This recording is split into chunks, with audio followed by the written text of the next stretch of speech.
Syria's war is a mess. After 4 years, the conflict is divided between 4 different sides on the ground.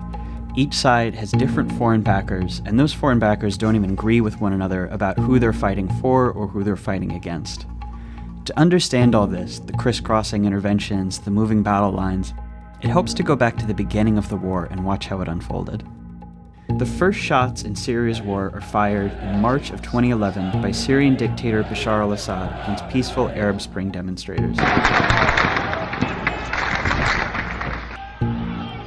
In July, some of the protesters start shooting back, and some Syrian troops even defect from Assad's army to join them. They call themselves the Free Syrian Army, and the uprising becomes a civil war. Extremists from Syria and from around the region start traveling to join the rebels.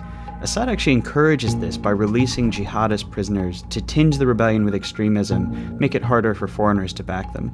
In January of 2012, Al-Qaeda forms its new branch in Syria called Jabhat al-Nusra. Also around then, Syrian Kurdish groups, who've long sought autonomy, take up arms and de facto secede from Assad's rule in the north. That summer is when Syria becomes a proxy war.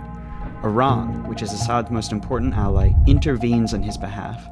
By the end of 2012, Iran is sending daily cargo flights and has hundreds of officers on the ground. At the same time, the oil-rich Arab states on the Persian Gulf began sending money and weapons to the rebels, mainly to counter Iran's influence and mainly through Turkey. Iran steps up its influence in turn in mid-2012 when Hezbollah, which is a Lebanese Shia group backed by Iran, invades to fight alongside Assad. The Gulf states respond by sending even more money and weapons to rebels, Saudi Arabia really leading the effort at this point, and this time going a lot through Jordan, who also opposes Assad. And by 2013, the Middle East is divided between generally Sunni powers on one side supporting the rebels and Shias on the other side supporting Assad. That April, the Obama administration, horrified by Assad's atrocities, signs a secret order authorizing the CIA to train and equip Syrian rebels. But the program stalls out at first. At the same time, the US quietly urges the Arab Gulf states to stop funding extremists, but their requests go ignored. In August, Assad uses chemical weapons against civilians in the town of Ghouta. Men, women, children lying in rows, killed by poison gas. It is in the national security interests of the United States to respond to the Assad regime's use of chemical weapons through a targeted military strike. Russia proposed on Monday that Syria surrender control over its chemical weapons to the international community for its eventual dismantling to avoid a U.S. military strike. The US ends up backing down, but the whole thing establishes Syria as a great powers dispute, with America against Assad and Russia backing him.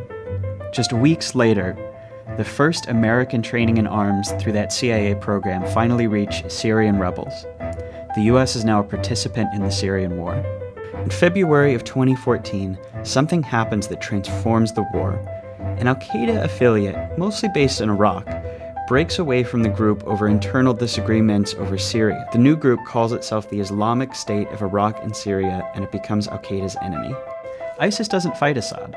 Instead, it fights the other rebels and it fights the Kurds, carving out a mini-state in Syria that it calls its caliphate. And that summer, it marches across Iraq, seizing territory and galvanizing the world against it. Then, in September, almost exactly 1 year after it almost bombed Assad in Syria, We're moving ahead with our campaign of airstrikes against these terrorists, and we're prepared to take action against ISIL in Syria as well. that summer, the Pentagon launches its own program to train Syrian rebels. But unlike the CIA program, this one will only train rebels who fight just ISIS, not Assad. And the program fizzles out, showing that America now opposes ISIS more than Assad, but also that there's really no like-minded force on the ground in Syria. In August, Turkey begins bombing Kurdish groups in Iraq and in Turkey, even as Kurds are fighting ISIS in Syria. Turkey also doesn't bomb ISIS in Syria. All of this deepens tension with the US over this question of whether they need to treat Assad or ISIS the primary enemy, and creates a lot of confusion among the Kurds about where the US stands. Now, Assad has been losing ground all this time, to ISIS, to the rebels, and in September of 2015, Russia intervenes in his behalf.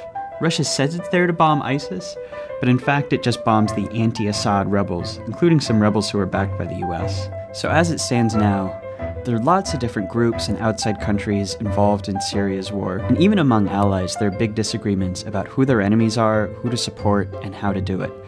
And those contradictions are a big part of why, for this war, there is just no end in sight.